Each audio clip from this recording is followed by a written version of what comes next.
120주년을 맞이한 우리 교회를 생각할 때마다 120년 전에 이렇게 더운 여름에는 어떻게 예배를 드렸을까?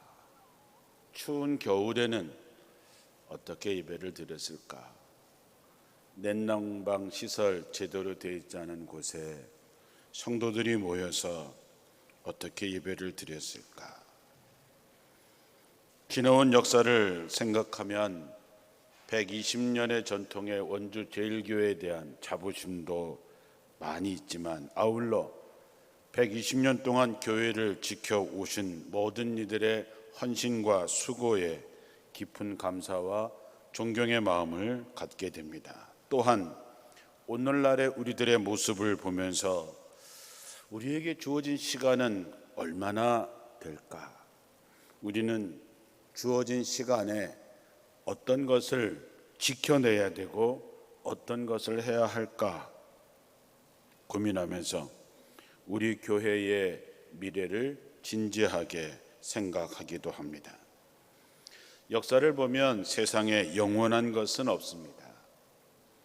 세상의 모든 것은 다 변합니다. 예외는 없습니다. 문제는 어떻게 변하느냐 얘기겠죠. 교회도 마찬가지입니다. 계시록에 나오는 말씀처럼 첫사랑을 잃어버리지 않고 하나님이 기뻐하시는 교회로 계속 나아가느냐 아니면 변질되어서 촛대가 옮겨지느냐 하는 것이지요. 오늘은 고린도 교회를 살펴보려고 합니다. 고린도 교회의 이야기는 참 슬픈 이야기입니다. 예배소에 머물고 있던 바울은 어느 날 고린도 교회의 이야기를 듣게 됩니다. 그리고 들려오는 소식은 참으로 참담하기 짝이 없었습니다. 고린도 교회가 어떤 교회입니까? 사도행전 18장에 보면 사도 바울이 2차 선교 여행을 하는 중에 빌립보, 데살로니가, 베레아, 아테네를 거쳐서 고린도에 도착하게 됩니다. 그리고 그곳에서 우리가 잘 아는 브리스길라와 아굴라 부부를 만나서 그들이 직업으로 삼고 있었던 텐트를 만드는 일을 사도 바울이 하면서 매 안식일마다 회당에 가서 복음을 전하게 됩니다. 나중에 디모데와 실라가 와서 동역하게 됐을 때 바울은 말씀을 전하는 일에 전념하면서 특별히 유대인들에게 복음을 전하기에 힘썼습니다. 그러나 유대인들의 반대에 부딪히자 회당에서 설교를 할 수 없게 하자 바울은 회당을 떠나서 디도, 유수도라고 하는 경건한 사람의 집으로 옮겨서 거기서 복음을 전했고 그 결과 회당장 그리스도보와 그의 온 집이 회심하고 많은 사람들이 예수를 믿고 세례를 받게 됩니다. 사도 바울이 1년 6개월 동안 고린도에 머물면서 정말로 세웠던 그 교회인데 그 교회가 사분오열되고 있다는 소식이 들려오니 얼마나 마음이 아팠겠어요. 고린도 교인들은 정말 예수를 믿고 세례를 받은 사람들이고 특별히 어느 교회보다도 많은 은사를 경험한 사람임에도 불구하고 그들이 믿는 사람들에게 본이 되기는커녕 세상 사람들에게 손가락질을 받게 된 것이지요. 고린도 교회 문제는 우리가 잘 알다시피 교인들이 이파 저파로 파벌로 나누어져 있었습니다. 그런가 하면 재산권의 분쟁 때문에 교인들끼리 서로 세상 법정에 고소하는 일이 생겼습니다. 성찬식도 타락했습니다. 미리 함께 식사하는 날에도 부자들은 미리 와서 질펀하게 먹고 예배 드리기 전에 이미 그들은 술에 만취되어 있는 경우들이 많았고 가난한 교우들은 소외되었었습니다. 고린도 교회는 탐욕과 우상 숭배, 술주정, 음행을 일삼는 이들로 말미암아 영적인 혼란을 겪고 있었던 것이지요. 처음 교회가 섰을 때 갖고 있었던 그 거룩한 열정은 언제 그랬냐는 듯이 사라져버리고 세상의 풍조가 교회를 삼키고 있었던 것이죠. 우리가 어릴 때 공든 탑이 무너지랴 이렇게 배웠는데 공들었던 탑이 지금 무너지고 있는 것이죠. 아무리 열심히 하고 노력하고 눈물로 세운 것이 보람도 없이 교회가 무너지고 있었던 것이죠. 사도 바울의 마음은 참담하고 암담했을 것입니다. 온갖 박해를 무릅쓰고 복음을 전했는데 불과 몇 해가 지났기도 전에 교인들이 예전에 타락했던 삶으로 돌아가 버린 것이죠. 사람이 원래 그렇습니다. 우리가 예수를 믿고 세례를 받고 직분을 갖고 있다 하더라도 정신을 차리고 깨어있지 않으면 출애굽했던 이스라엘 백성들이 그러했던 것처럼 죄악된 본성이 우리를 붙잡아서 언제든지 예전의 그 모습으로 돌아가려고 하는 것이지요. 사도 바울의 마음은 어떻을까요? 고린도 교인들이 옛 삶으로 복귀해 버린 것도 기가 막힐 일이지만 바울을 더욱더 참담하게 만든 것은 온갖 부끄러운 짓을 일삼는 자들이 교회의 지도자가 되어서 교인들에게 나쁜 영향력을 끼치고 있었다는 것입니다.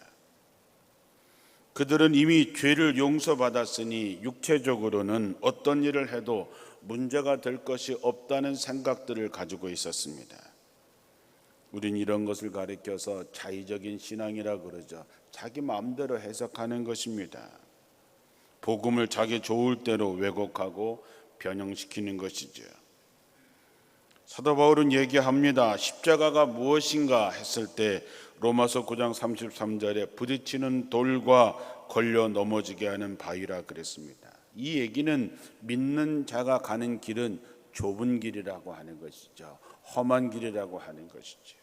나 좋을 대로가 아니라 하나님 좋을 대로 내 삶의 방향을 정해가는 과정이 믿음의 생활인데, 저들은 우리가 영적으로 구원을 받았기 때문에 육신적으로는 아무렇게 살아도 된다는 생각에 사로잡혀 있는 이들이 교회의 지도자들이니 그 교회가 어떻게 되겠습니까? 겉으로는 그럴듯한 모양을 가지고 있지만 그들은 복음의 핵심을 붙들지 못한 사람들입니다.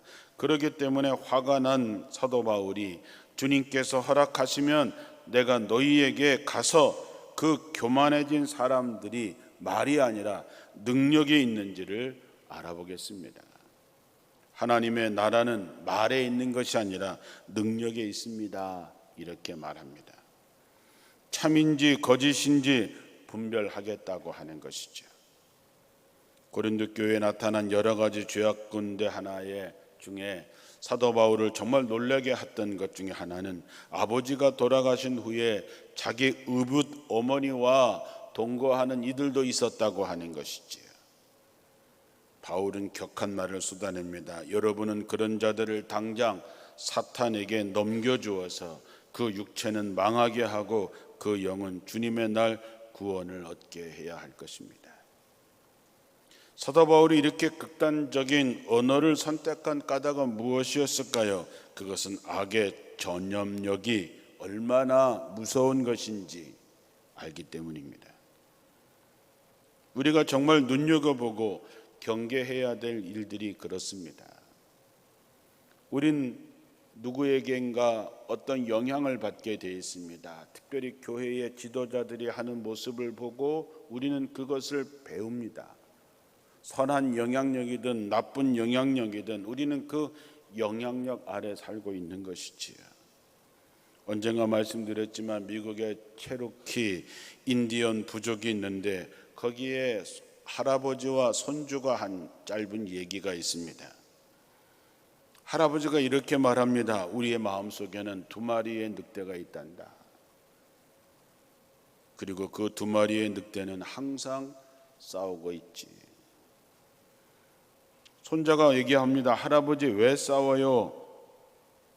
둘이 성격이 반달해서 그렇단다.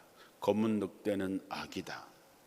그 녀석은 화, 질투, 슬픔, 후회, 욕심, 오만, 자기 연민, 죄책감, 억울함, 열등감, 헛된 자존심, 우월감을 가지고 있고, 또 한 마리 하얀 늑대는 선인데 기쁨과 평화, 희망, 평온함, 겸손과 동정심, 친절, 자비, 공감, 너그러움, 진실과 연민이지.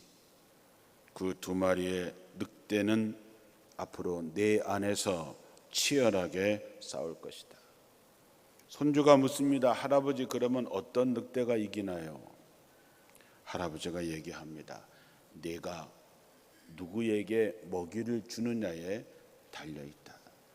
내가 어떤 것을 선택하느냐에 달려있다고 하는 것이죠. 사실 우리들의 마음속에는 선한 것에 끌리는 마음도 있지만 악한 것에 끌리는 마음도 있습니다. 우리가 어느 것을 선택하느냐, 어느 것에 먹이를 더 주느냐에 달린 것이지요. 나가서 우리 주변에 있는 사람들에게 영향도 받지만 우리도 누구에겐가 영향을 주게 되어 있습니다.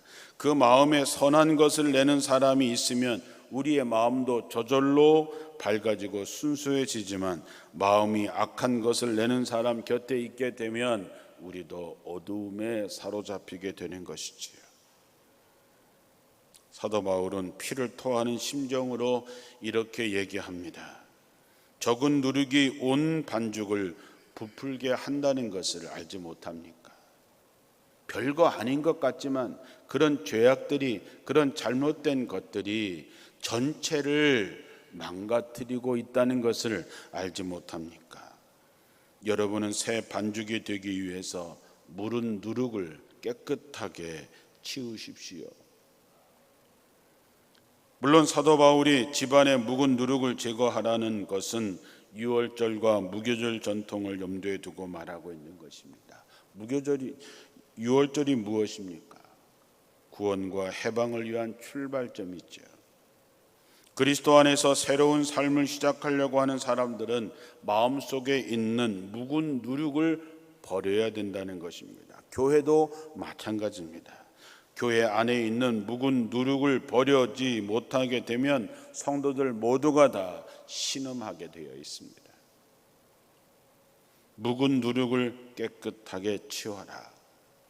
여러분의 마음에, 교회에 오래된 묵은 것들, 나쁜 영향을 주는 것들을 제거할 때에 우리는 거룩함으로 갈 수 있는 것이지요. 여러분은 그리스도의 성전입니다. 여러분의 몸은 성전입니다. 믿으십니까, 여러분? 그러면 성전이 깨끗해야 주님께서 그 안에 계시지, 온갖 더러운 것들로 가득 차 있다면 그곳에 주님이 계실 수 있으시겠냐 하는 것이지요. 묵은 누룩을 깨끗하게 치우라고 하는 이 말을 우리가 개인적으로, 교회가 잘 받아들여야 될 때가 왔습니다.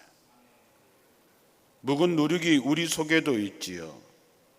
5장 8절에 우리가 명절을 지키되 묵은 누룩으로도 말고 악하고 악의에 찬 누룩으로도 말고 누룩이 없이 오직 순전함과 진실함으로 하자 했습니다.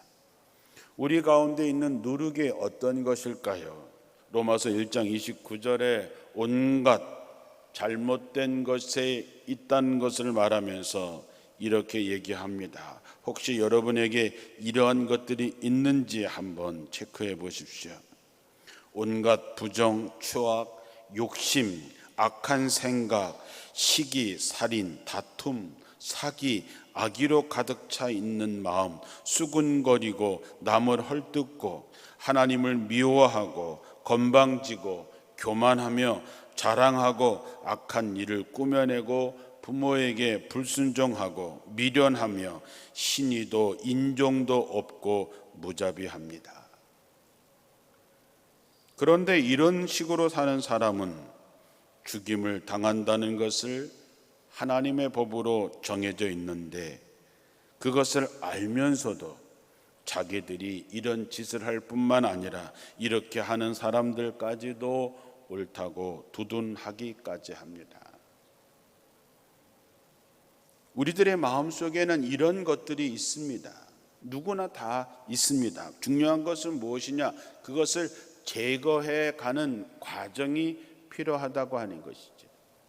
누구에겐 있고 누구에게 없는 것이 아니라 제 마음에도 이러한 것들이 있을 때 그것을 하나하나 제해버리는, 치워버리는 노력이 있어야 된다는 것이지요.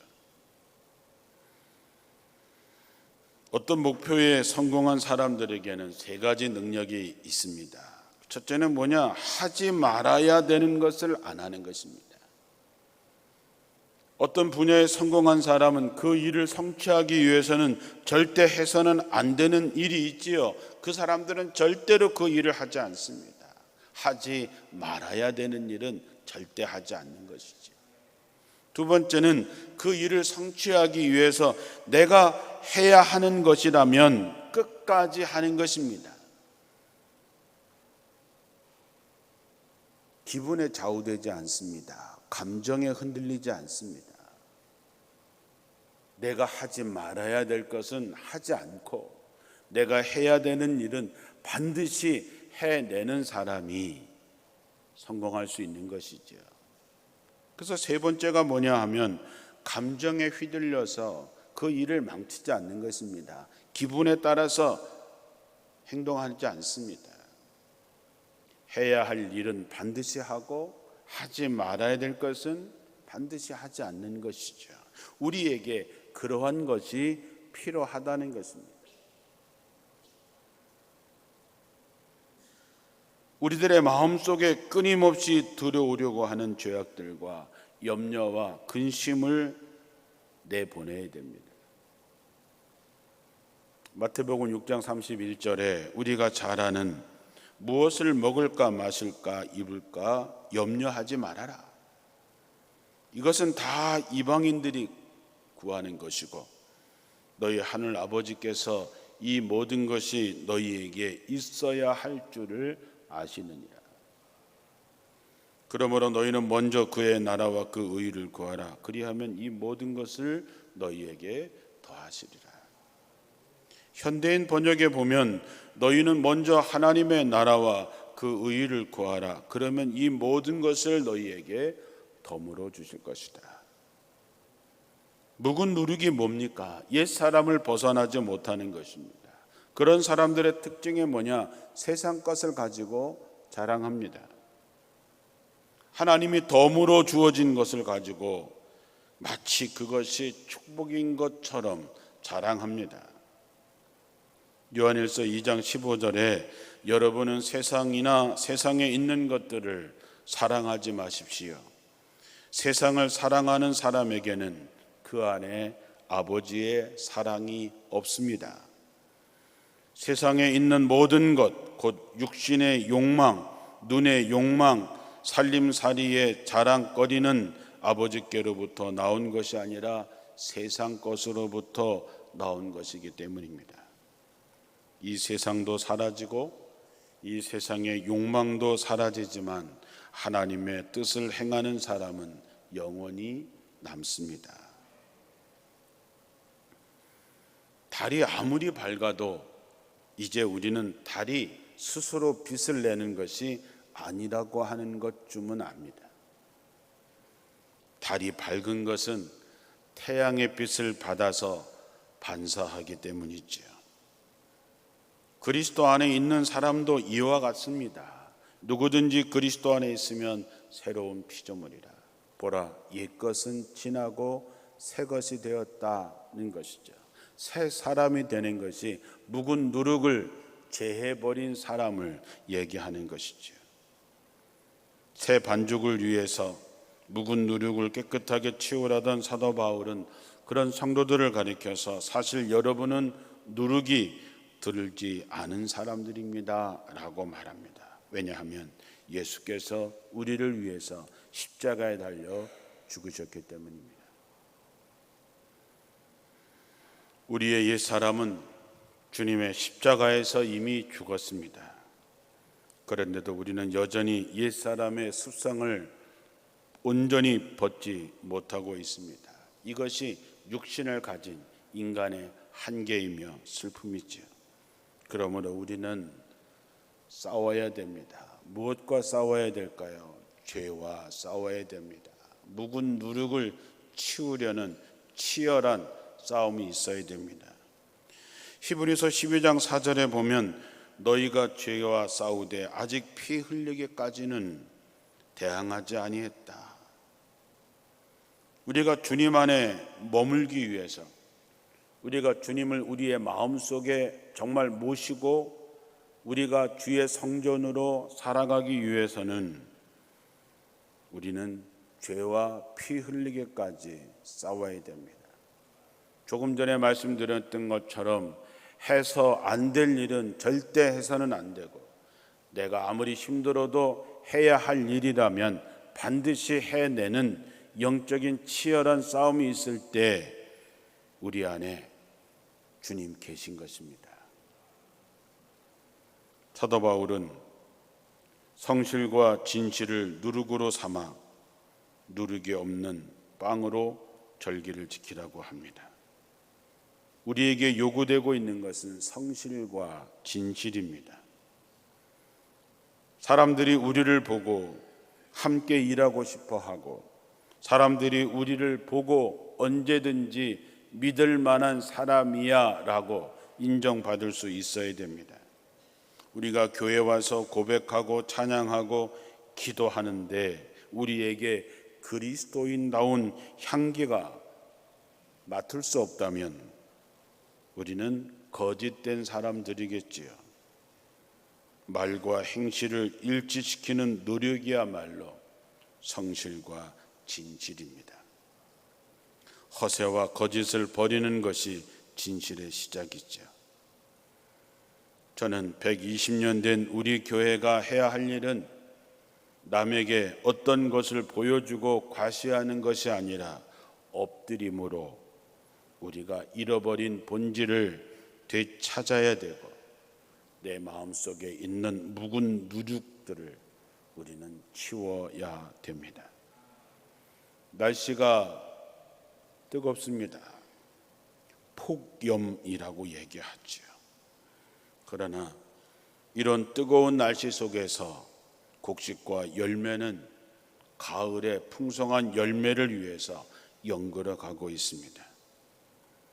우리도 이 삼복의 무더운 무더위를 이겨내야 우리는 성숙해질 수 있는 것처럼, 우리가 정말로 마음속에 있는, 교회에 있는 묵은